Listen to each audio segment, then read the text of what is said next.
Hello and welcome to Grinding Meaning. I'm the Expert Layman. And as usual, I'm waiting for confirmation that the stream is actually going. You know what it's like to get invested and get rolling in what you're talking about and then realize it was for nothing. Oh, I think it's starting. 3 watching, that's got to be a bug.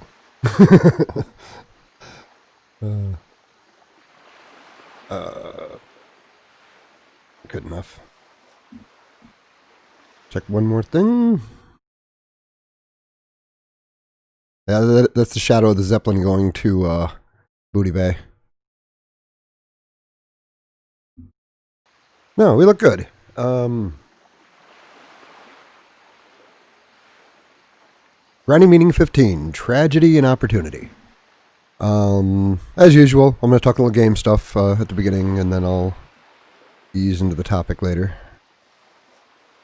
One thing I have been meaning to reference a few times, but I couldn't make it work for OBS, is the Frost talents and leveling.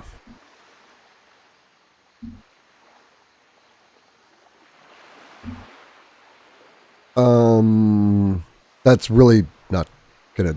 Frost warding isn't really gonna do a whole lot for you. So I need to make sure. Yeah, I thought having, nobody cares. Okay, that looks good. The elemental precision is really potent. You can kill things that are higher level a lot more effectively than a lot of other classes. Which is also kind of why we're out here. I'm going to be fighting some things higher than my level, kind of demonstrate that. Ice Shards is awesome. Increased crit damage is, really good. I mean, Blizzard can't crit, obviously, but your Frost Bolts. Once you get the Winter Chill, which I now have 5, I believe next level I'm picking up my Ice Barrier, which is so nice. And then I'll be putting the next 3 points there, and then I'm not sure what I'm doing there, but one thing. Frostbite is nice if you don't plan on using any kind of AoE or hurting, because randomly free or running in groups, because it's really annoying for the tank if they're trying to group a bunch of them up and periodically they're just being frozen to the ground in random places. It also has the same effect if you're trying to herd them up. And let me confirm I got sound here. I have sound. Yeah, when you're gathering them up, if you're just kind of leaving a trail, it gets sloppy. Yeah, reducing the cooldown on Frost Nova is really nice. It will save your ass. You're going to be in situations where you're running away and you have no mana, and the Frost Nova doesn't cost crap. The Frost Nova costs oh, sure. I got my screen turned over. It's nothing. It's under 100 mana. Permafrost is really nice. It's critical for hurting. The improved Frost Nova is critical because you're riding the edges. If you watch the Ice Baby video, it's coming down to the wire for my Frost Nova cooldown.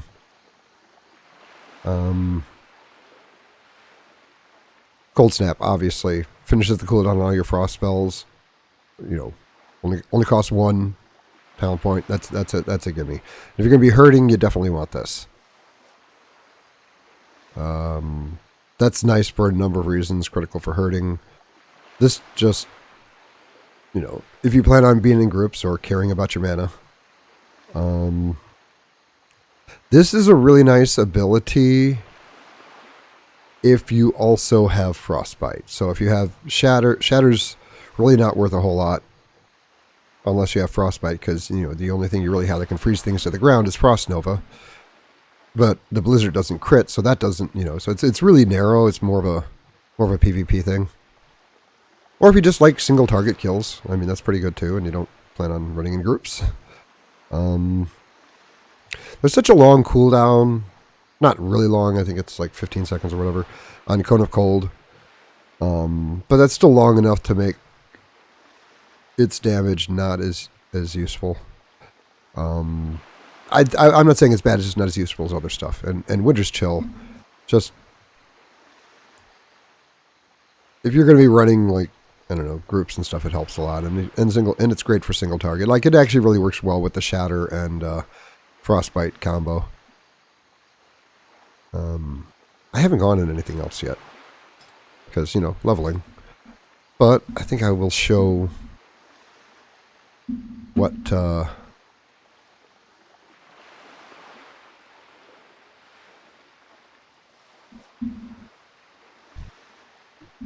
because I am 39, and I believe I'm going to be killing something that's 44, which is typically kind of difficult. Tragedy and opportunity. Well, tragedy might be a bit hyperbolic. My car died, but this was expected. In fact, how do I put this? I like to buy older cars, not necessarily junkers, but, you know, something on the cheap end, and then see how long I can have them and how little I spend to keep them going.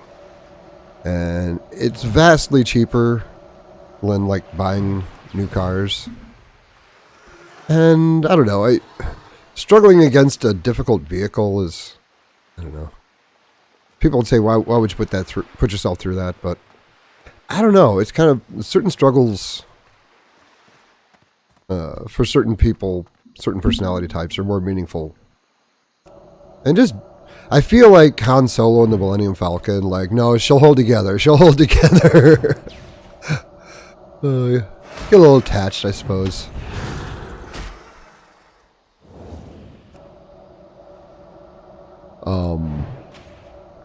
So there were multiple things ready to fail on the car.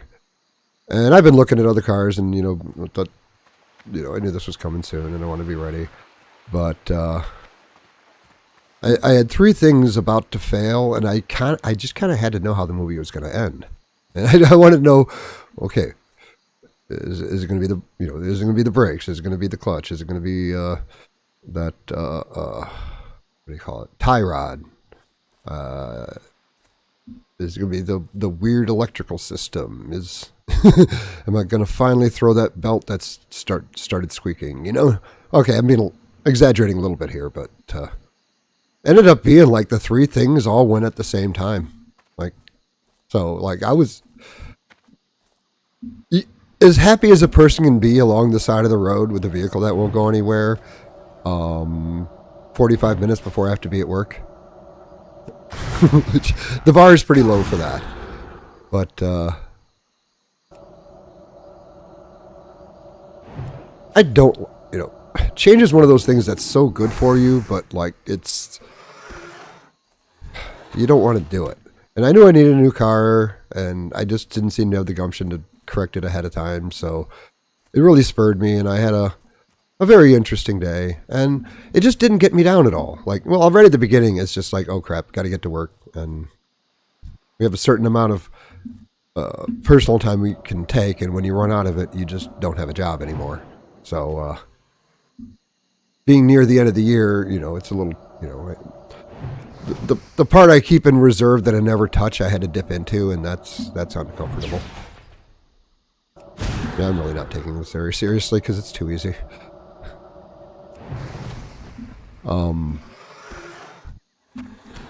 But I decided have the tow truck driver, because that thing's just going to the junkyard. It was totaled while still driving around. Like, any of the repairs that would have had to have been done, like individually to keep the car going, would have exceeded the value of the car. So it was like totaled 4 times over, probably, while still running. In the definition that, I think that got lost. Total used to mean something different with a car, and it kind of evolved to where total just meant totally destroyed. But what it actually meant is the damage of the car, the cost to repair the car exceeds the value of a replacement. I don't even need them. I'm so not paying attention. So I just had there's a strip about 4 miles long, 3.5 miles, where there's just dealerships, clustered all along, all along there. And I would just walk up to each one and see if they had something in the range I wanted to spend. And if they did, just get the car in the spot. And walking is so good for you. I don't walk long distances anymore. I'm an adult, I have a car, so I do actually, like, when I need stuff from the convenience store and stuff, it's about a half mile away, and I'll just walk up there because I know it's good for me, but it's kind of hard to get myself to do it. So that was nice. And it's really interesting when you're in a situation where it should be, you should be bummed out, you should be stressed, you should be in a very difficult state, but you're not. People really respond to that. Like, part of the reason a tragedy is an opportunity is because I think people just know on a deep level that when someone's in a bad situation, something has gone, when something has really gone sideways for someone, and they're kind of, getting screwed. That's the time to watch the person, because that's when the person reveals what they really are. When you're unable to, damn, 621. When you're least able to put up a facade. And also, if they see you not reacting in a way that they would, there's kind of a, how are they doing that kind of thing. And especially people who are also like that, because you don't see it a whole lot. And a lot of it was unjustified, because I really did do it to myself. Like,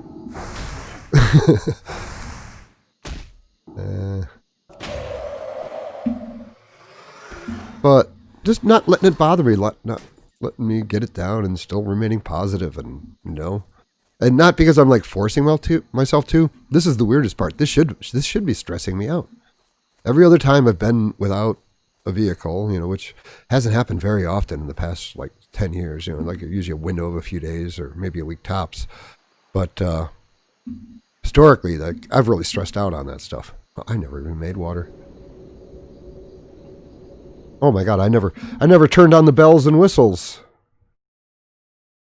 There we go. And yeah, it'd usually be like a ball of stress because it's like, I have to get to work, gotta have a car, but I don't know. I think it's partially the getting older and just not giving a crap about things. Kind of comes in when you get older. You just, whatever it is you used to stress about, like, it just doesn't have the same impact it once did. But I think it's also because I know, like, that this is going to be a healthy move. And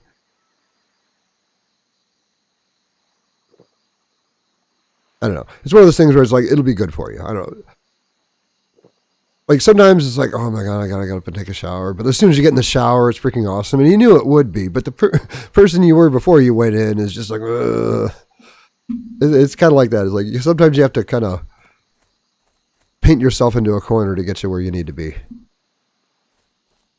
But the more freely you choose to engage with the thing, the more benefit you get from it. So it's not like a good strategy to just like constantly paint yourself into corners so that you can get yourself to do things.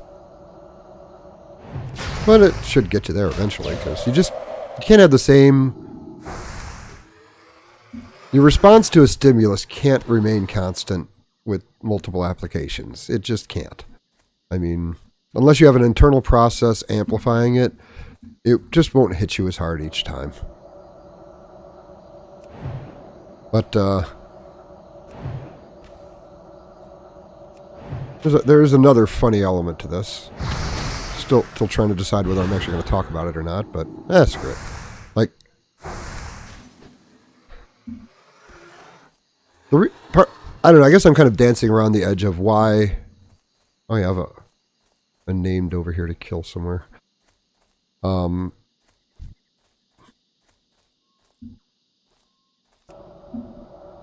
The tragedy and opportunity thing. I kind of danced around the edges of, like, the benefit, it's hard to change, and when life kind of comes in and bitch slaps you, It throws a lot of things out of disorder, but when things kind of come back together and reform, you can piggyback a lot of change onto that. Just because like it's hard to change yourself, it's hard to get the motivation to do it. It's hard to break cycles. It's hard for a number of reasons to change yourself. But if you can have like a positive, or at least not too negative reaction to a situation like this, you can change other things about yourself at the same time, or at least other perspectives. Like now I know I'm not a person who's going to freak out when they don't have transportation.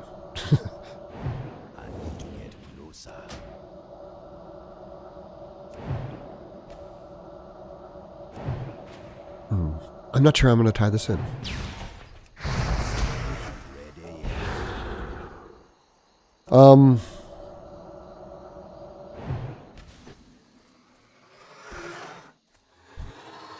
I engage with a number of systems just because humans are involved, and I notice patterns after a while, and when you're watching, kind of picking these things up from different systems. This is kind of why one of the big reasons I play Rocket League is just like it's a psychology lab, and I learned so much about human nature just because of this kind of stripped down version of human interaction.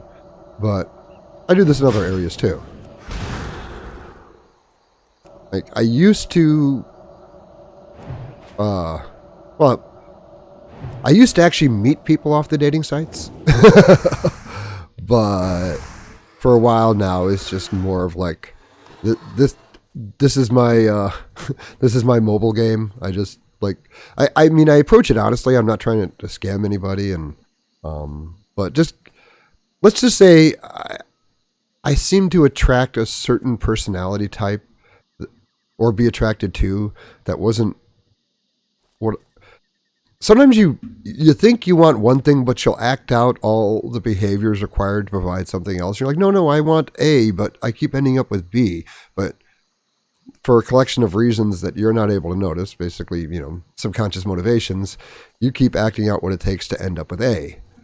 I'm leaving this vague, hoping that like various unrelated scenarios might pop into people's heads.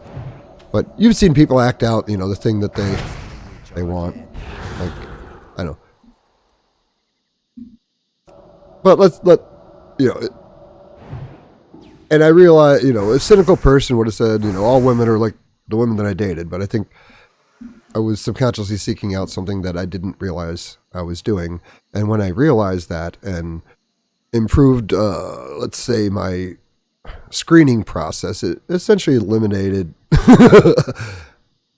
everybody I was coming in contact with in the dating sites, because basically everybody's on the take. There's a tiny sliver of the population that's on there honestly, and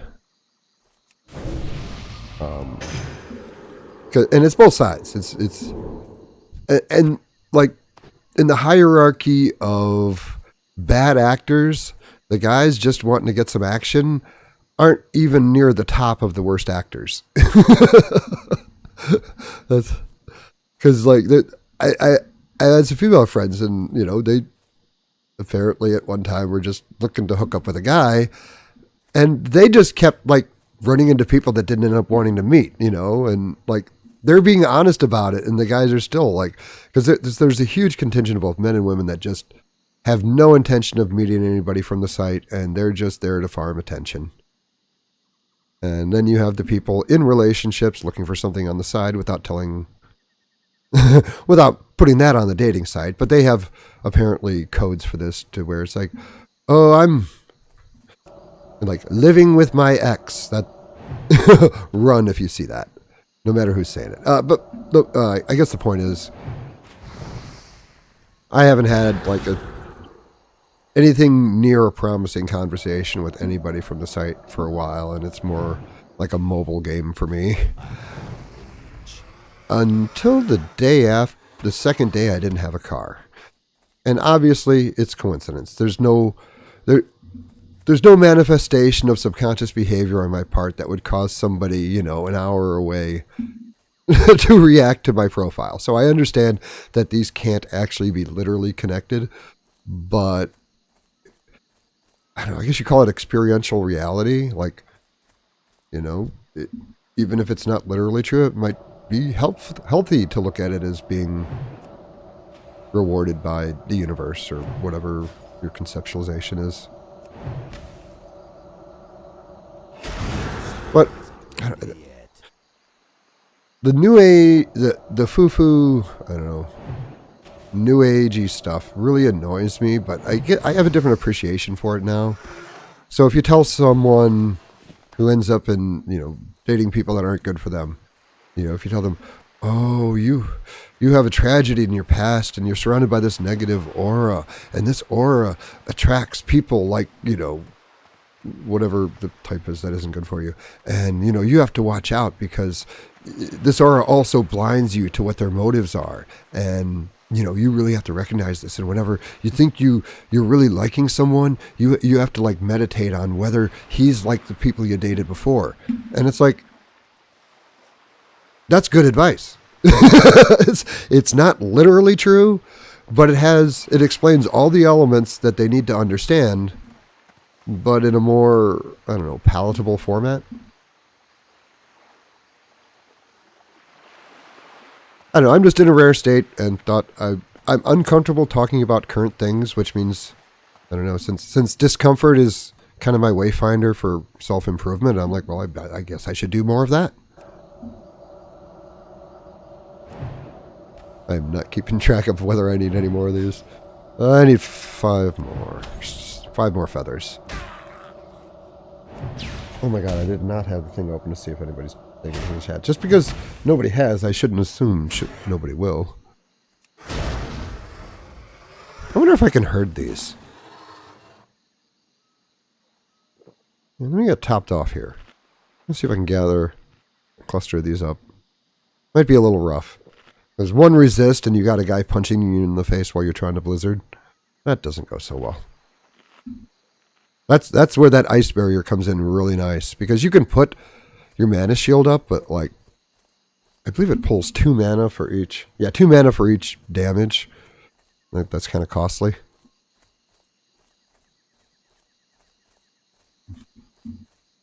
I think my quest mob is over here somewhere.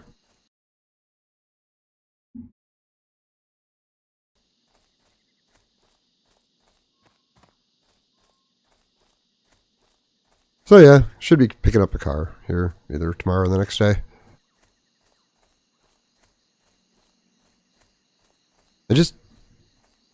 Sometimes the coincidences just won't leave you alone. And even if it's not like literally true, like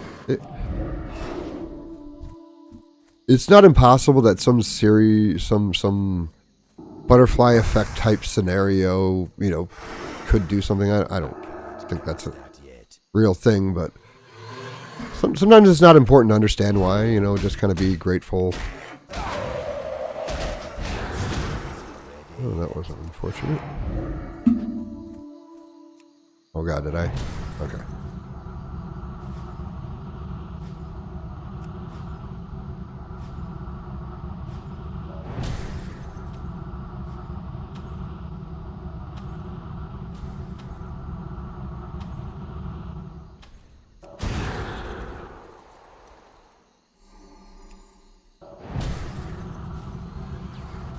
Oh, god damn it. That's not good.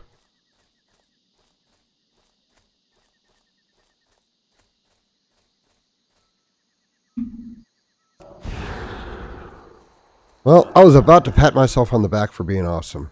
Oh, he's gonna kill me.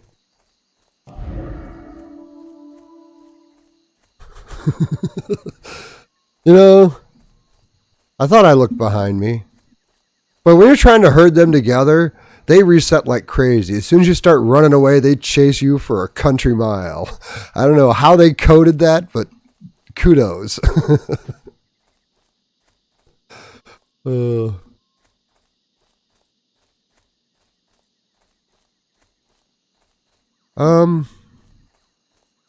Yeah, I just really need to get on streaming because the car thing has got me behind on I do 3 videos a week. I've been religiously doing 3 videos a week for a couple of years now. And I usually have about 4 or 5 videos in the can, but recent events have gotten me behind a little bit. And if I don't stream, I'll start stressing over that I don't have that many videos in the can. So that was what tonight was about. I just feel so grateful that, like,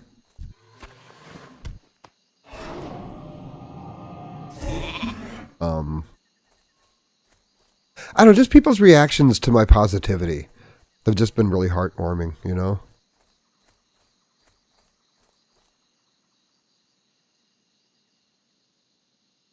Well, you know, maybe I should. I'm going to go for that pull again, just to see if I can get myself killed before the end of the stream.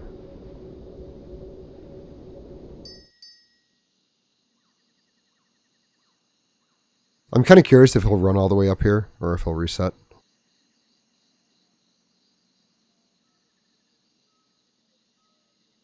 God damn it.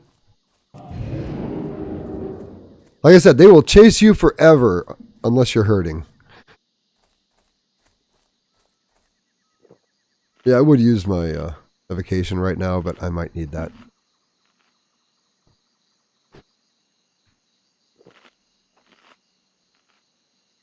Just have to do a better job of watching behind me.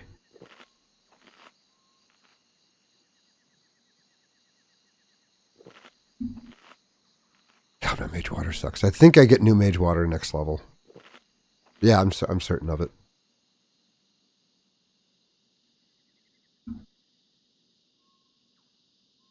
There was a scenario I wanted to talk about, completely unrelated, but like, I talk about the Rocket League, you know, Parasite players quite a bit. But is this something I can get into easily? Basically, it was a bad dungeon run. Where, like, from the beginning, I got the sense that this was something I should probably run from. Like, when you join a group... Okay, I'm just going to do it.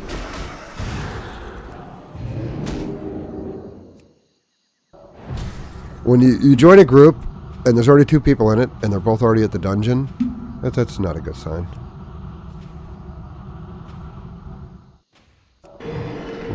I'm gonna ice block, wait for my Frost Nova cooldown to come through. Also, get some grouped up dice. Often you can pop a Cone of Cold as you're running. And then you can Frost Nova them and get a little extra. Okay.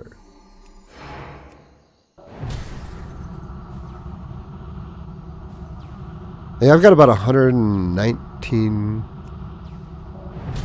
spell damage, or frost damage now.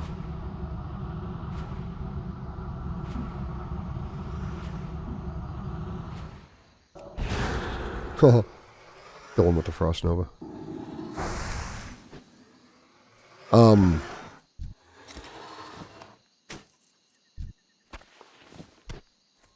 Which, you know, that's not a good sign. So as I get there, I notice one of the guys is actually riding up to Camp Tarajo. Now remember, this is Razorfen Downs. Wait, did I talk about this already? I told a couple of people now. I can't remember if I did it on stream. At any rate, Razorfen Downs, and I was 36, and everybody else was 40 to 43.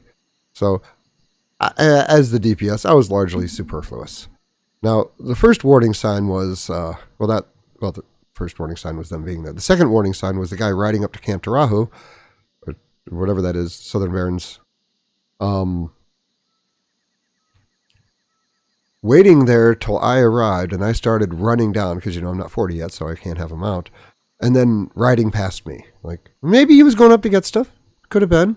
But he was just kind of riding around in the town in circles until I landed, and then shortly after I left, he ran by me, so that was a little weird. Didn't say anything, just, like, pretty much seemed like, look, I have a mount. Look, you have to walk, peasant, you know. It kind of gave that a little vibe like that, and I'm like, okay. And then I get down there, and they're all moved past, you know, they've got, like, a valley that you have to go through that's packed with, like, elites, and they've all ridden past. It's like, guys, Like, hey, what are you doing? I'm like, 36. Why aren't you coming through? 36. Oh, you can make it. It's like, still 36. Oh, it was like it was this big imposition to come back out. Like, what am I supposed to just run in and die? I don't have a mount. These things, and I can't just keep running from them because I keep pulling new ones because of my level. And since they're elites, I won't last very long. So I was apparently just supposed to like try to run in and die so they could mock me or something. I don't know.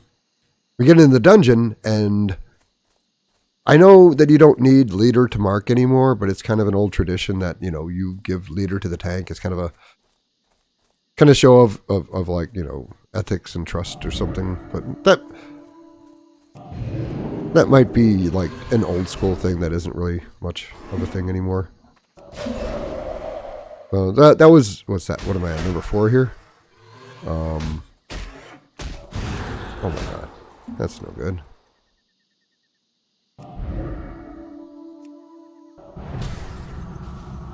One of them's going to get through. Yep. Well, that's what Cold Snap is for. Oh my god. What happened to my mana? Did I do that pull without full mana? I think I did. Oh, if I'd have gotten them all, I would have gone for it again. Because I still have my evocation. So was that number 4?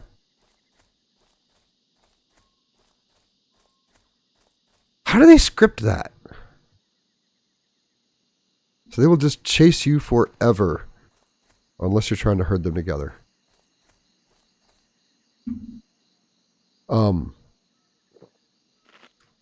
So one of the 2 DPS, and it was 2 DPS that were the 2 people that were already there.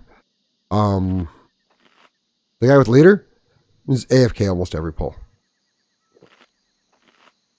And his friend wasn't doing great damage. So the 41 tank and the 36 mage were doing about 2/3 of the group's damage.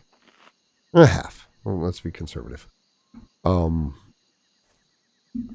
Because one guy wasn't doing a whole lot and the other guy was AFK a lot. I mean, the other guy was doing, like, they were both doing decent damage when they were actually there. But,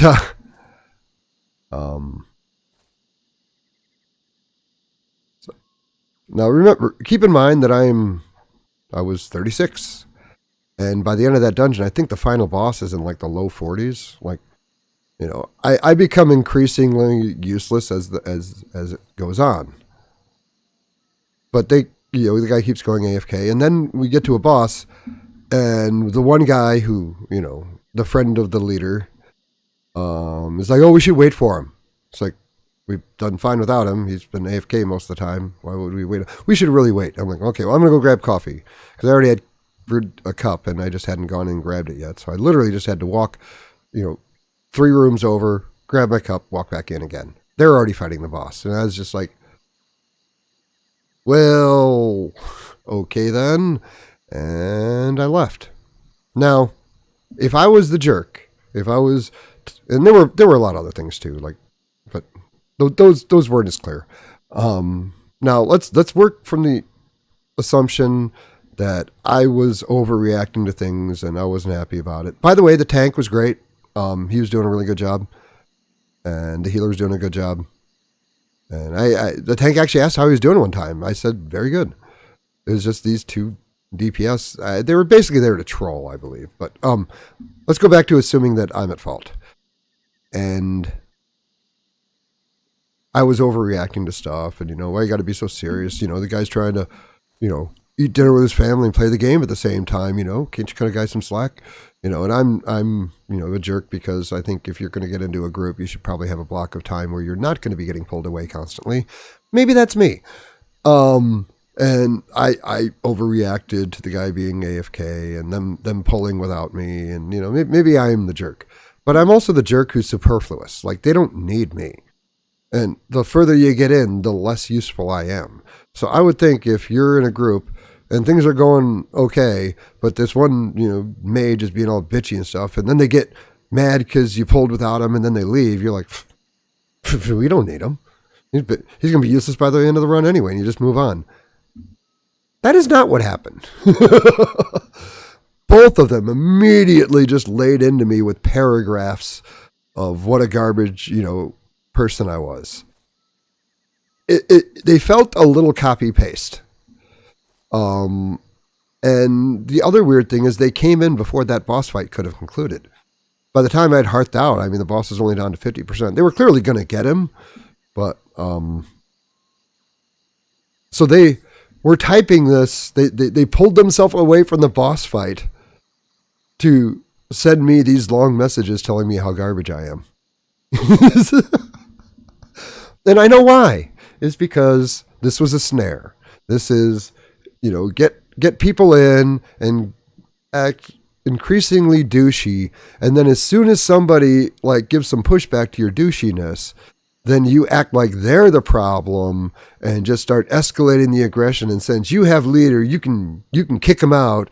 But even more fun than that is just exploiting the fact that people are leveling. They just want to get through the dungeon, and they'll put up with a lot of crap just to get it over with. And these special kind of parasites are trying to exploit that. And I think it's a safe guess that they did it to the group before, and then they were going to do it to another group. And when I kind of saw the writing on the wall and didn't say anything aggressive the entire time other than, just stating the obvious, he's AFK, their reaction, they were mad. They'd invested a lot of time into, getting a lobby in there so that they could ridicule him. And then when I left, I just totally fucked up their plan. And what an asshole. We were going to be assholes to that guy. And then he just left before we could be assholes to him. What an asshole, And that's what they were really reacting to. They were mad that I removed their chance to parasitize me. And they were willing to write off the rest of that boss fight and leave the healer and tank on their own so they could type nasty messages to me. But it's easier to recognize because I've seen kind of the more primal version in Rocket League, to where people will just go in because ruining somebody else's day is the best thing they can think to do. And that's different from trolling. Having fun at someone else's expense should be like a hit and run activity. It shouldn't be like a long con.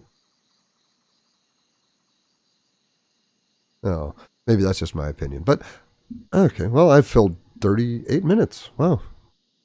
Oh, I should try to find that find the named one and kill him before I get out of here. I should accomplish at least one quest, or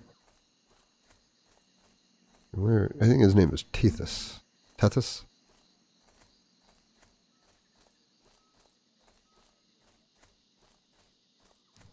And these guys run fast. That also makes it difficult to hurt them. They also have a lot of health.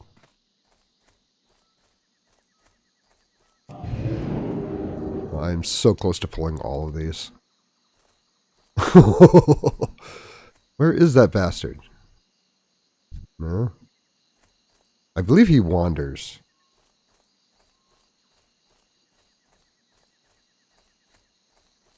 Well, this is way creepier on 3 screens, where the field of view makes the stuff on your sides seem a lot closer. Wait, is it? Oh, God damn it. And then I just let one walk up to me because I thought I saw him. But that is a young jungle stalker.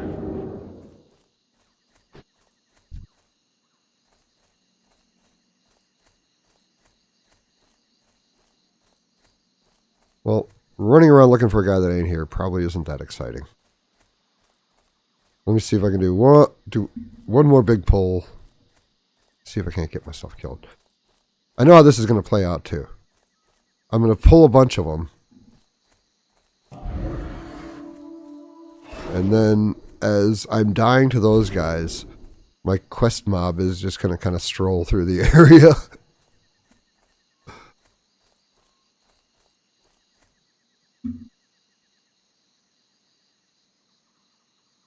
I don't think there's any more that direction. Oh, I'll do something interesting. Yeah, it's just kind of sad because that kind of sophisticated, toxic behavior just didn't exist. I mean, obviously this kind of behavior doesn't go anywhere, but this level of sophistication just wasn't around in the original WoW because, I don't know, you had... The early internet was so awesome because it was selective, essentially.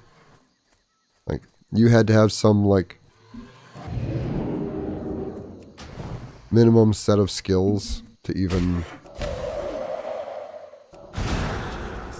I don't know, if you grab a slice of any population of people who have an interest, like, pre-internet, like, it would just be a slice of America. I'm not explaining this very well. Basically, when they made the internet accessible for everybody, jackasses came in and ruined it.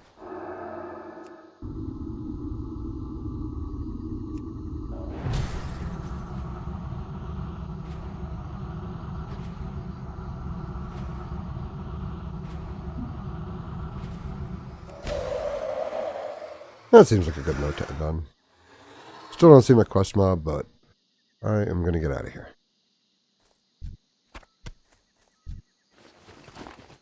I'm going to loot first. It would kill me if an epic dropped right after I killed the stream. Okay, well. This has been Grinding Meaning 15. I'm the Expert Layman. Tragedy and opportunity. You all have a good day.